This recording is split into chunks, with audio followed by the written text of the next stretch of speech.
Hello students, बहुत बहुत स्वागत है आपका अपने यूट्यूब चैनल देवरा क्लासेस में। मेरा नाम है उदित कुमार देवरा और यहाँ पे चल रही है हमारी फिजिक्स की सीरीज क्लासेस। तो जो भी बच्चे आईआईटी की तैयारी कर रहे हैं, नीट की तैयारी कर रहे हैं या जो अभी 11th क्लास में आए हैं, वो सब हमारे साथ जुड़ते रहें और इन सीरीज को बहुत ध्यान से देखते रहें। तो आज का जो हमारा टॉपिक है वो है हमारा डायमेंशनल एनालिसिस। हम एनसीईआरटी के सिलेबस के हिसाब से चल रहे हैं, तो चैप्टर नंबर फर्स्ट का सेकंड पार्ट है डायमेंशनल एनालिसिस। तो सभी बच्चे ध्यान से पढ़ें और उस वीडियो को पूरा देखें, बहुत बहुत फायदेमंद वीडियो है आपका। तो बेटा जो डायमेंशनल एनालिसिस है, तो सबसे पहले हम इसमें ये समझते हैं कि व्हाट इज द डायमेंशन। ध्यान से देखो बच्चे, dimensions are the power to which the unit of base quantities are raised to represent drive quantities. That mean हमें पता है कि जो फिजिकल क्वांटिटी है वो हमारी तीन तरह की होती थी: fundamental quantity, supplementary quantity and drive quantity. Fundamental कितनी होती थी? जल्दी से कमेंट करके बताओ। टोटल 7 होती थी, ठीक है। अब उन फंडामेंटल क्वांटिटीज की मदद से जो हम ड्राइव क्वांटिटीज बनाते हैं, तो उन फंडामेंटल क्वांटिटीज यानी कि जो बेस क्वांटिटीज है उनकी पावर को रेज करना ही डायमेंशन कहलाता है। डायमेंशन लिखने के लिए जैसे हमारे पास लेंथ होती है, तो लेंथ को एल लिखेंगे, कैपिटल लेटर्स में लिखते हैं और साथ में स्क्वायर ब्रैकेट लगा देते हैं। मास लिखने के लिए एम लिखेंगे और स्क्वायर ब्रैकेट लगा देंगे। टाइम लिखने के लिए टी लिखेंगे और स्क्वायर ब्रैकेट लगा देंगे। देखो फंडामेंटल क्वांटिटी तो 7 होती है, लेकिन जो तुम्हारे सिलेबस में है या जो हमें पढ़नी है वो मोस्टली 3 ही क्वांटिटी होती है: लेंथ, मास और टाइम। बहुत कम चांसेस कोई एक आध क्वेश्चन ऐसा आएगा जहां पे हमारा थीटा भी यूज होगा, बाकी इसके अलावा बाकी कोई भी क्वांटिटी यूज नहीं होती है। तो नॉर्मली हमें 3 ही क्वांटिटीज याद रखनी है, एल, एम एंड टी। ये हमारी डायमेंशन कहलाती है। तो क्या समझे हमने? डायमेंशन क्या है कि किसी भी बेस क्वांटिटी की जो पावर होती है किसी भी ड्राइव क्वांटिटीज को रिप्रेजेंट करने के लिए, वही हमारी डायमेंशन कहलाती है, ठीक है। फॉर एग्जांपल हमने लिया वॉल्यूम। तो वॉल्यूम क्या होता है? वॉल्यूम का simple formula length into breadth into height. Length क्या होती है? एल। ब्रेड्थ क्या होती है? ये भी एक तरह से लेंथ ही है, तो ये भी एल। और हाइट क्या होती है? वो तो लेंथ ही है बेटा, तो वो भी एल। तो टोटल क्या हो गया? L cube. अब एल क्यूब जो है इसकी डायमेंशन आई। अब ये जो एल क्यूब डायमेंशन है, अब इसमें हमारी दो चीजें आती हैं। पहली होती है डायमेंशनल फॉर्मूला और दूसरा होता है डायमेंशनल इक्वेशन। क्या होती है समझते हैं इसको। जो ये हमारा एल क्यूब आया, कैसे लिखेंगे इसको देखो।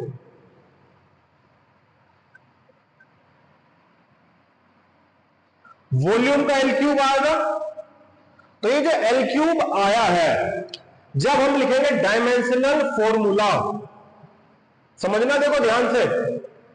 जो भी बच्चे हमारे साथ जुड़े हुए हैं इसको बिल्कुल ध्यान से देखिए, बहुत इंपॉर्टेंट, बहुत बेसिक चीजें हैं तुम्हारी नीट के हिसाब से, आईआईटी के हिसाब से, और जो 11th क्लास में भी आए उनको तो बिल्कुल पढ़ना ही है बेस से। डायमेंशनल फॉर्मूला, तो डायमेंशनल फॉर्मूला लिखने के लिए हमें तीनों बेस क्वांटिटी लिखनी पड़ेगी। तीनों कौन कौन सी? मास लिखना पड़ेगा, लेंथ लिखनी पड़ेगी और टाइम लिखना पड़ेगा। पर यहां तो सिर्फ लेंथ थी, अभी जो हमने लिखा था लेंथ पे क्यूब था, तो मास कितना हो गया? 0। सॉरी, एक ही बार लिखना होगा, मास 0, length cube and T 0, time भी 0। ये कहलाता है हमारा डायमेंशनल फॉर्मूला। अभी डायमेंशनल फॉर्मूला है, एक टर्म आती है इसमें डायमेंशनल इक्वेशन।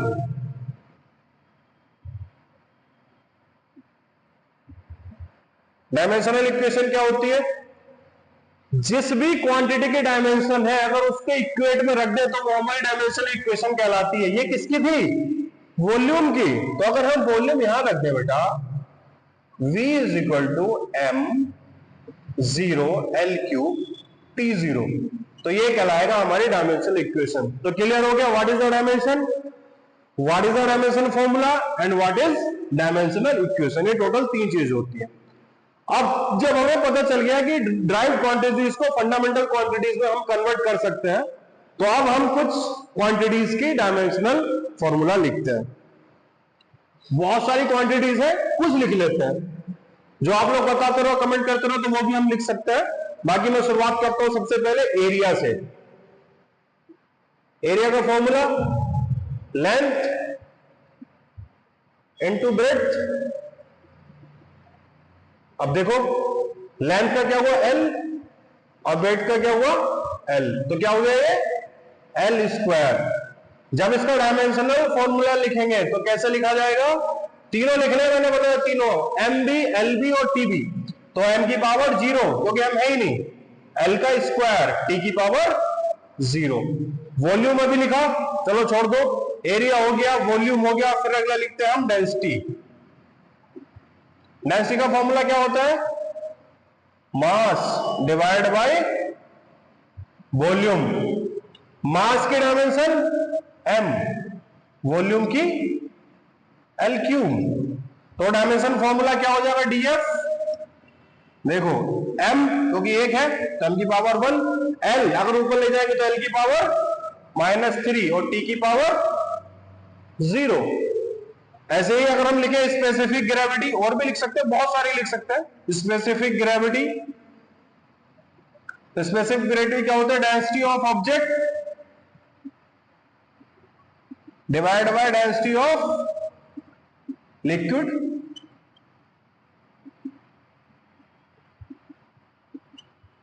पर यहां देखो, यहां भी डेंसिटी, यहां भी डेंसिटी, तो उसकी डायमेंशन होती है 0। यहां पे कुछ नहीं, समझ नहीं, जहां भी ऊपर और नीचे बराबर आ जाते हैं तो उसकी डायमेंशन हमारी 0 होती है। ओके, इसके अलावा हम क्या लिख सकते हैं, फोर्स लिख सकते हैं। फोर्स क्या होता है, mass into acceleration, mass into acceleration. Mass की m, एक्सीलरेशन, तो एक्सीलरेशन की देखो हम अलग से भी निकाल सकते हैं, हम इसके साथ लगाते हैं। एक्सीलरेशन क्या होता है, वेलोसिटी अपॉन टाइम, और वेलोसिटी क्या होती है, डिस्टेंस अपॉन टाइम, यानी कि डिस्टेंस अपॉन टाइम का स्क्वायर। तो ये क्या हो गया हमारा, m की पावर 1, l की पावर 1, t की पावर -2। तो फोर्स आ गया m l t -2। ऐसे और भी बहुत सारे लिख सकते हैं, जैसे वेलोसिटी हमने यहां निकाला, लेकिन अलग से भी लिख सकते हैं, वेलोसिटी को लिख लो अलग से भी, कोई बात नहीं।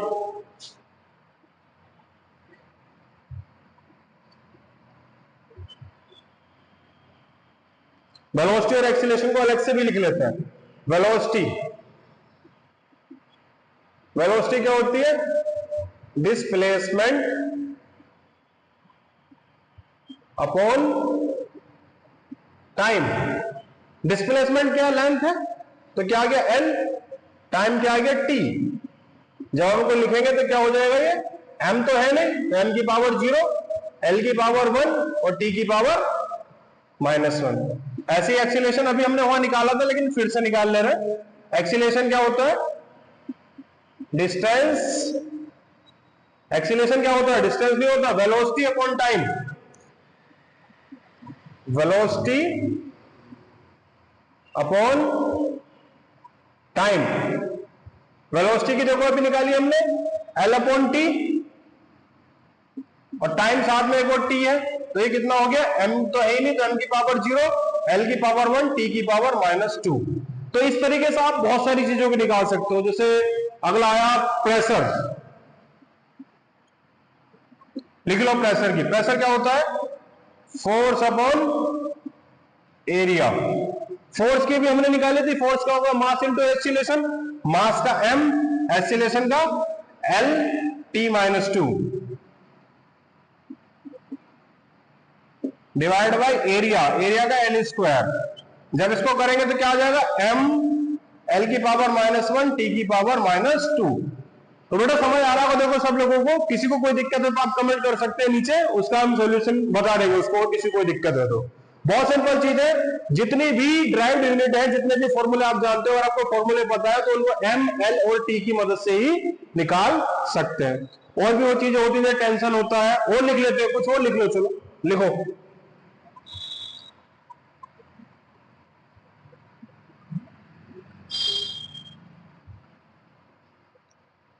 जिनको भी ये अगर आप बाद में देखनी है तो इसका आप स्क्रीनशॉट भी अलग से लिख सकते हो, इसको स्क्रीनशॉट अलग से लेकर के रख लो, कभी देखनी हो तो उसमें देख सकते हैं। टेंशन, टेंशन में क्या होता है, एक तरह से फोर्स ही होता है। तो फोर्स की भी हमने लिखी थी, क्या लिखी थी, m l t -2। Work, work क्या होता है, वर्क का फॉर्मूला होता है फोर्स इनटू डिस्प्लेसमेंट। फोर्स क्या है M L T minus two, और डिस्प्लेसमेंट क्या हो जाएगा एल, तो कितना हो गया M L square T minus two. Energy देखो कितने भी टाइप की एनर्जी हो, कोई भी हो, काइनेटिक एनर्जी, पोटेंशियल एनर्जी और भी किसी तरह की एनर्जी, उनका सबकी जो डायमेंशन होती है वो हमारी वर्क के ही इक्विवेलेंट होती है। याद रखना हमेशा, किसी भी तरह की एनर्जी हो उसकी डायमेंशन होती है M L square T minus two. तो इससे आप बहुत सारे फॉर्मूले लगा करके किसी भी ड्राइव यूनिट की डायमेंशन निकाल सकते हैं। क्लियर है? ओके ठीक है, आगे चलते हैं। अब बात ये आती है कि ये डायमेंशनल एनालिसिस का फायदा क्या है, हम अगर पढ़ क्यों रहे डायमेंशनल एनालिसिस, तो ये है हमारा एप्लीकेशन ऑफ डायमेंशनल एनालिसिस।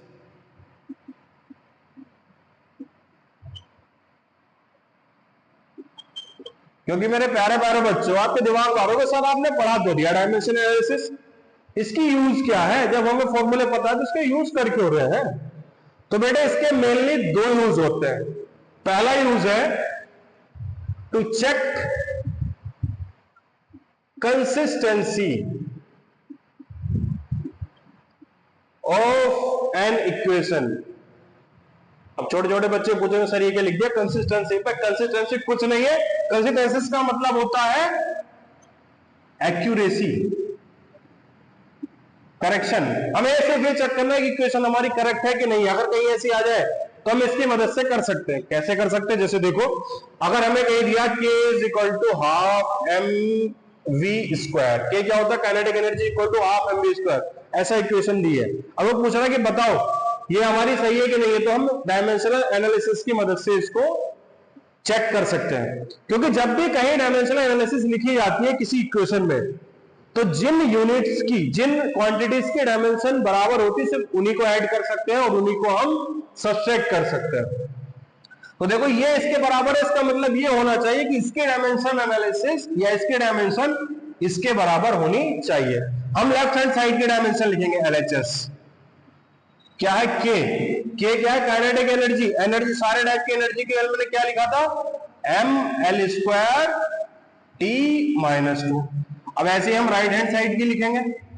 देखो जब भी डायमेंशनल एनालिसिस लिखी जाती है जो कांस्टेंट होता है उसको इग्नोर कर दिया जाता है, उसके बारे में हम कुछ नहीं बता सकते इसमें। तो सिर्फ जो क्वांटिटीज है सिर्फ उन्हीं की हम डायमेंशनल एनालिसिस लिखते हैं। लिखो एम, तो एम का हो गया मास एम, वेलोसिटी, वेलोसिटी का हो गया एल अपॉन टी क्योंकि लेंथ अपॉन टाइम, और इसका square.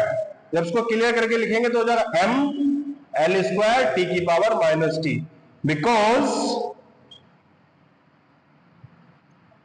LHS equal to RHS, so equation is consistent. That mean ये हमारी इक्वेशन सही है। इस तरीके से हम इसकी किसी भी इक्वेशन की एक्यूरेसी को चेक कर सकते हैं। Okay clear. अब दूसरा एप्लीकेशन पढ़ते हैं कि इसको दूसरा एप्लीकेशन क्या है।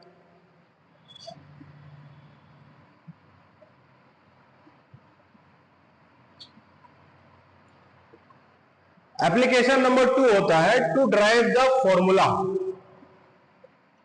To drive the formula. कोई फॉर्मूला अगर हमें ड्राइव करना हो तो वो भी हम डायमेंशनल एनालिसिस की हेल्प से ड्राइव कर सकते हैं। कैसे कर सकते हैं, मान लिया हमें दिया गया है कहीं पे टाइम पीरियड टी,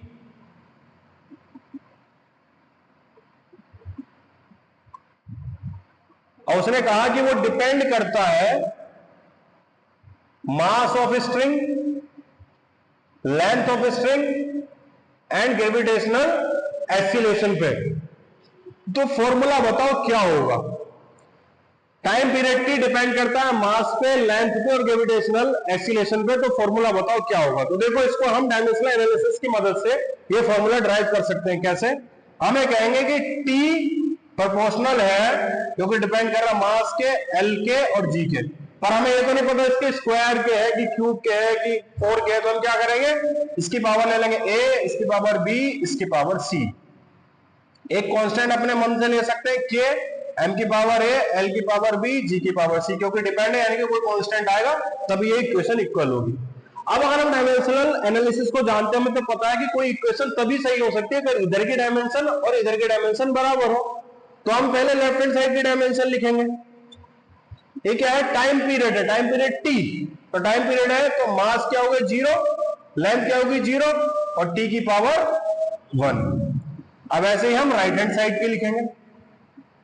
लिखो m मास, इसकी पावर ए, l तो l है, l की पावर b, g क्या है हमारा? एक्सीलरेशन, और एक्सीलरेशन क्या होता है? l अपॉन t की पावर -2 और इसकी पावर c। जब इसको आगे लिखेंगे तो हो जाएगा m की पावर a, l की पावर b प्लस c, एक b यहां एक c यहां, जब ये मल्टीप्लाई होगा तो b प्लस c, और t की पावर, ये ऊपर जाएगा तब माइनस होगा, माइनस के 2c, l upon T square, तो t की पावर माइनस के 2c। ठीक, ये डायमेंशन हमारी राइट हैंड साइड की, ये डायमेंशन हमारी लेफ्ट हैंड साइड की। अब क्या है, क्योंकि अगर ये इक्वेशन बराबर है तो लेफ्ट हैंड साइड की डायमेंशन बराबर होनी चाहिए राइट हैंड साइड की डायमेंशन के। तो कंपेयर कर दो, on comparing, on comparing, compare करो। तो कंपेयर करने में क्या होता है कि जो जिसकी डायमेंशन है उसी की पावर कंपेयर हो जाएगी, तभी तो बराबर होगी। यहां भी मास है, यहां भी मास है, यानी a की वैल्यू 0, यहां l है, यहां l है, यानी कि b प्लस c की वैल्यू 0, या t की पावर -2c या t की पावर 1, तो -2c इक्वल टू 1। जब इसे सॉल्व करेंगे तो c की पावर c आ गया माइनस के 1/2। इस c को अगर यहां रखेंगे तो b की पावर आ जाएगी 1/2, c माइनस 1/2 इधर जाएगा तो 1/2। बस अब कुछ नहीं करना, जो हमने दिया था उसी को इसमें रख दो। तो t is equal to k, m की पावर 0, l की पावर 1/2 और g की पावर -1/2। इसको हम इस तरीके से लिख सकते हैं, t is equal to k under root l upon g। क्योंकि हमें यहाँ कांस्टेंट का पता नहीं, पर हम जब फाइनली इस फॉर्मूला लिखते हैं तो वो होता है t is equal to 2 pi under root l upon g। तो बेटा ये मेथड है डायमेंशनल एनालिसिस की मदद से फॉर्मूले को ड्राइव करने का। ठीक है, दो एप्लीकेशन है, किसी इक्वेशन की कंसिस्टेंसी को चेक कर सकते हैं और दूसरा किसी फॉर्मूले को हम ड्राइव कर सकते हैं। ठीक, लास्ट बात है इसकी, वो क्या है कि इसकी कुछ लिमिटेशन भी तो होंगी, जिसको वो लेना हो स्क्रीनशॉट ले ले इसका। लिमिटेशन, अब कुछ फायदा है तो कुछ नुकसान भी होगा, सारे तो फायदे नहीं हो सकते। लिमिटेशन क्या है, मतलब कहां कहां काम नहीं करता। तो सबसे पहली लिमिटेशन तो यही है, constant can not be known. जितने भी डायमेंशनल कांस्टेंट है उसको हम नोन नहीं कर सकते। देखो अभी देखो पिछले वाले में पहुंचा, हम k की वैल्यू को फाइंड आउट नहीं कर सकते यहां से, ये तो हमारा पहली लिमिटेशन है। दूसरा, if quantity depends on more than 3,